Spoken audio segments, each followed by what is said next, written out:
Good evening, you're watching Independent News. I am Sakal Khan. Before we go into the details, we look at the headlines. The Home Minister sees instigation by some parties behind Jamaat Shibir violence. The police arrest 55 Jamaat Shibir activists from across the country.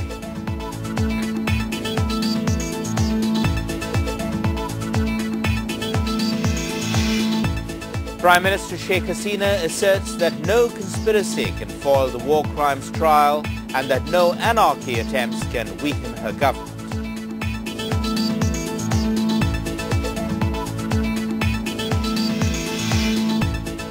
Six-year-old child Porag has been rescued 3 days after his abduction. The Home Minister and the RAB make contradictory remarks regarding ransom.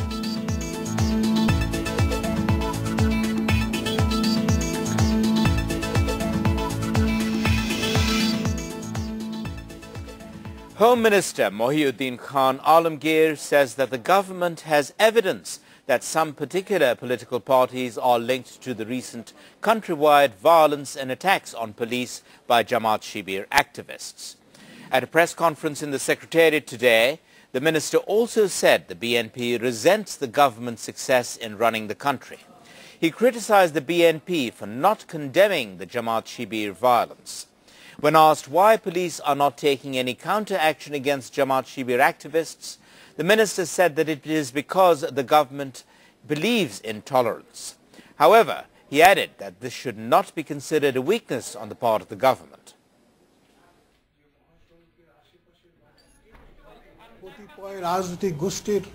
We have noticed the involvement of some particular political groups. It is evident that those parties which criticize our activities are aiding and abetting miscreants who attack the police and instigate violence across the country.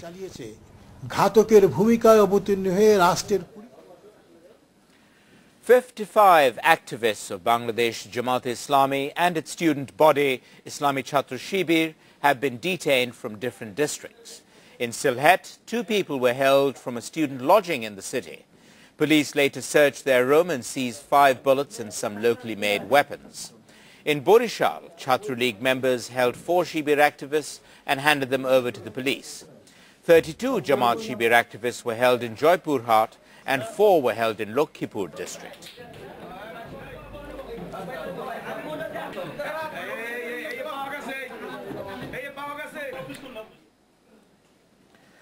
Prime Minister Sheikh Hasina has said that the government cannot be weakened by creating anarchy under the guise of a movement. She said that no conspiracy can disrupt the course of the war crimes trial. She made the comments during a visit to the Dhaka University today.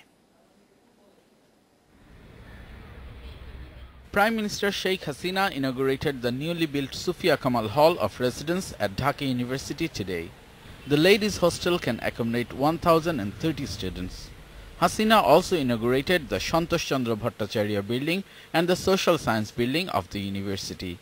Later, the Prime Minister laid foundation stones to the Bangabandhu Tower, the March 7 building of Rokeya Hall and the Pharmacy Department building.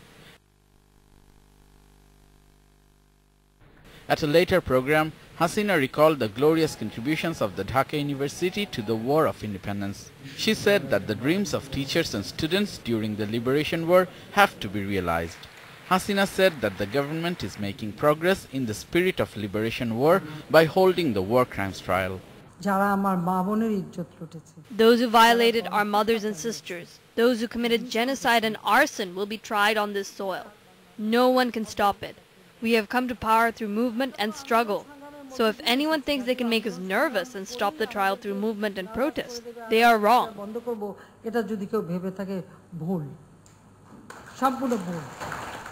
The Prime Minister urged the affluent community to establish high-quality private universities across the country and to contribute to the education fund.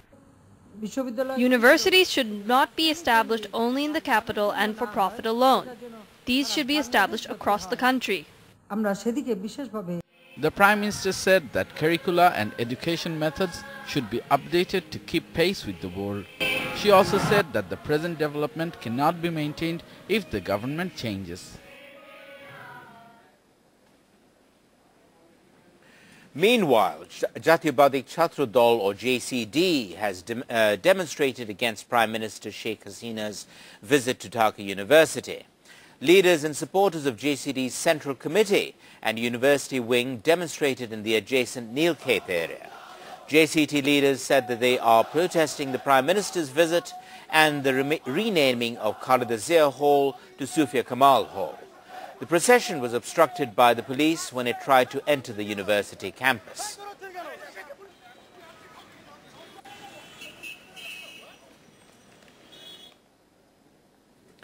Three days after his kidnapping, 6-year-old schoolboy Porag has been rescued from Atibazar in Keraniganj on the outskirts of the capital.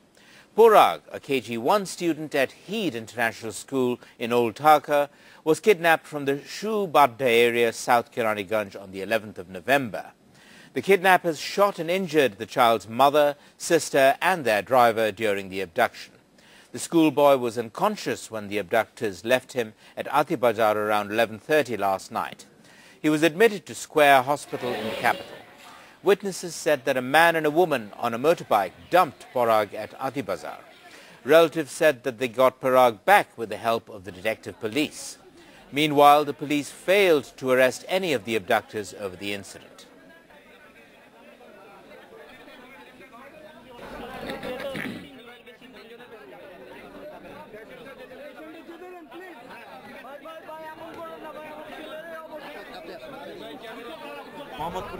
The child was found in Atibazar, which is adjacent to the Noya Bazar area.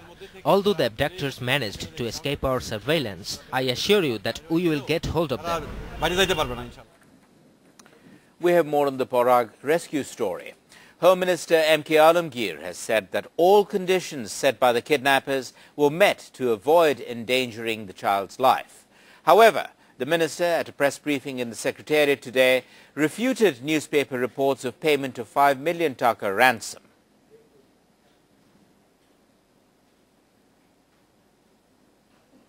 The child was found in Atibazar, which is adjacent to the Noya Bazar area. Although the abductors managed to escape our surveillance, I assure you that we will get hold of them.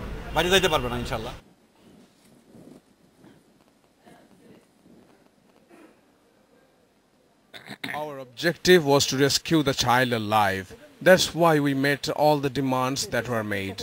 And we have succeeded in rescuing Porag alive. There is no substantial evidence to back reports by newspapers of the payment of a 5 million taka ransom to the kidnappers. So leave this to us. We will investigate it in due time. এর অনুকূলে বা সমর্থন করে কোনো বস্তুনিষ্ঠ প্রমাণ নাই। কাজে এটা ছেড়ে দেন আমাদের উপর, আমরা তদন্ত করে বের করব।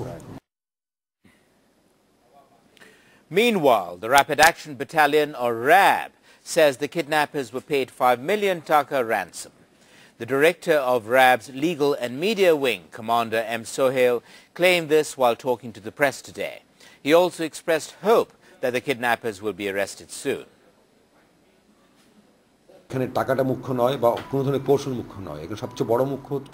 Money and strategy are not the issues here. The real deal was to rescue the child alive and in good health. This was our primary and most important objective. And we facilitated them and never intervened in any other operations. We followed them and closely monitored the whole operation. Now our target is to arrest those who abducted the child and took ransom.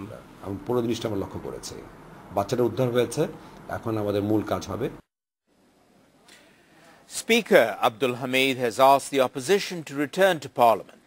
His call came as the 15th session of Parliament started today, with the main opposition BNP continuing its boycott. Abdul Hamid said that the BNP will be given all facilities to express their opinions in Parliament if they return to the House. He urged all the parties to work unitedly in the national interest. The Speaker said that the BNP should join Parliament in a bid to strengthen democracy. Later, a condolence motion was placed to commemorate Awami League leader Akhtaruzzaman Chaudhry Babu. He died of old age complications at a Singapore hospital recently. In the motion, Prime Minister Sheikh Hasina recalled Babu's contributions to the party.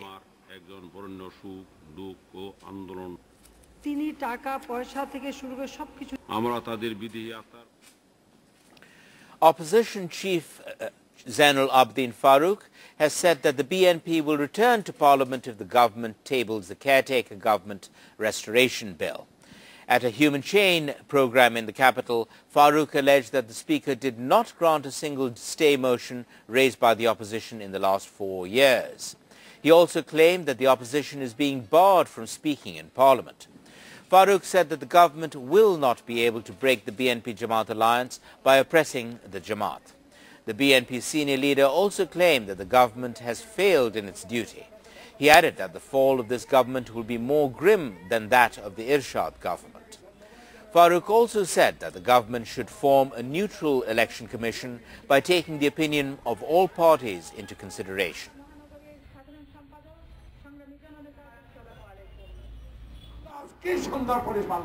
We are ready to join Parliament sessions right away if the government promises that the next election will be held under a caretaker government, not under a partisan government. No matter how brutally the government tortures Jamaat Shibir people, it can never split the alliance between Jamaat and the BNP. We'll take a short break now, but here's what's coming up after the break. Teacher associations plan to wage a new movement from January to push for numerous demands.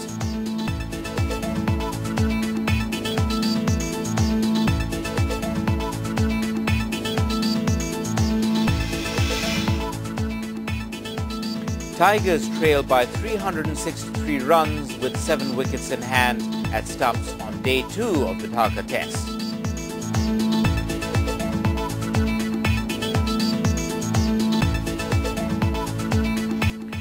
State Minister for Law, Kamrul Islam, has said that Prime Minister Sheikh Hasina's timely intervention helped quell the 2009 BDR mutiny in the Pilkhana headquarters.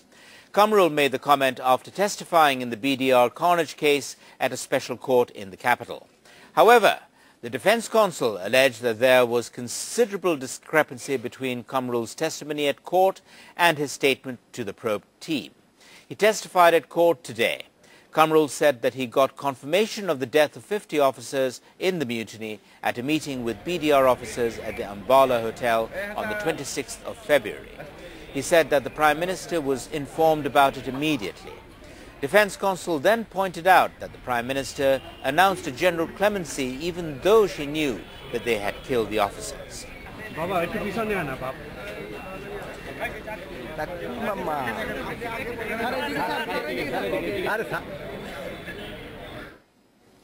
We continue with the news, but with Adnan Hussain. Adnan, all yours.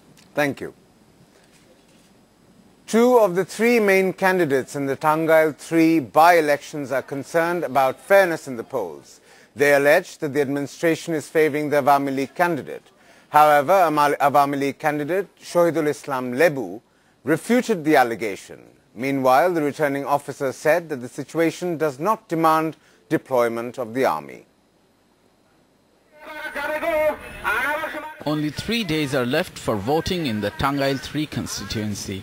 All 3 candidates are busy with last-moment campaigning. Awami League leader Amanur Rahman Khan Rana, who failed to secure party nomination, is contesting the polls as an independent candidate. He claimed that RAB are illegally detaining his supporters. He also said that the administration is taking the side of the ruling party candidate. We have filed general diaries. We have submitted letters to the returning officer, the DC and the SP mentioning names of people who are threatening us. But those people have not been arrested as they are members of the ruling party. Jatiya Party candidate Abu Yusuf Abdullah also voiced similar concerns. Meanwhile, Awami League candidate Shahidul Islam Lebu rejected these allegations. He complained against the independent candidate of using muscle. There is proof that they have brandished firearms at 2-3 places. Our supporters have been threatened that if they work for the symbol boat, they will be maimed and killed. The returning officer said that he is not aware of any irregularities.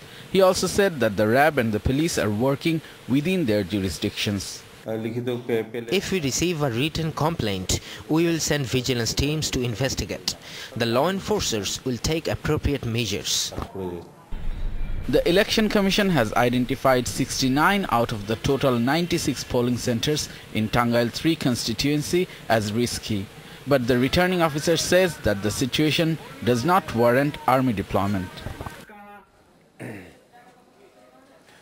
Different teacher associations are planning to wage a new movement from January to push for their demands. Teachers hope that the government will meet their demands because it is in the last leg of its tenure. Teachers of registered primary schools took to the streets earlier this year demanding nationalization of their jobs. The government then assured them that the jobs of 22,000 teachers would gradually be nationalized. The teachers are planning a fresh movement because the process has not been initiated yet. Teachers are disappointed. The Prime Minister was supposed to make an announcement in response to our demands, but that has been postponed. Now, what guarantee is there that this will be done soon? Meanwhile, the teachers of government primary schools are also planning to take to the streets to press home their demands. Even a government peon gets paid more than I do. Depending on circumstances, we may shut our schools, go on strike, or take up any other program to press the demand for Class 2 employee status. Another 30,000 teachers of different schools, colleges and madrasas demand the inclusion of their institutions in the government's monthly pay order list. Since the Honorable Prime Minister has agreed to sit with us, I think she will meet our demands and no further movement will be needed. Otherwise, we will announce fresh programs. All of them, however, agree on the fact that they do not have any alternative to a movement if the government does not fulfill their demands. Now we have some sports news. After the second day's play of the Dhaka Test, Bangladesh are trailing by 363 runs after the Caribbeans declared their first innings on 527 for 4. So far, it has been high numbers for the batsmen. At one end was Shivnarayan Chandrapal, who took 7.5 hours to make his second Test double 100.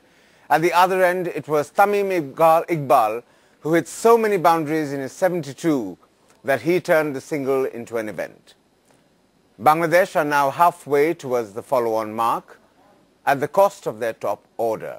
West Indies didn't even lose a wicket in the 2 sessions today, with Dinesh Ramdin making 100. Along with Shivnarayan Chandrapal, he contributed 296 for the visitors. After Dan Sami declared, his team's aggression reduced, as Tamim, along with Shahriar Nafiz, briefly entertained the sparse crowd with a thrilling show of unrestrained hitting. Bangladesh won 164 for 3 at stumps on the second day. There he goes again. Another big 6 by Tamim Iqbal. That was even a bigger one. That's the second 6 in this over from Tamim Iqbal, and the crowd loves it. That's all from me. Back to you, Sakawat. Thank you very much, Adnan. And that's all we have for now. You can get more news and updates from independent television through your mobile phones. For breaking news, go to your mobile message option, type *B and send to 16232. For daily news updates, type *DN and send to 16232. You can also call 16232 from any operator to listen to the latest headlines in Bangla. That's all we have from the English News Desk for this evening. We'll be back at our usual time tomorrow evening. We hope you'll tune in and watch us. Thank you and good night. Good night.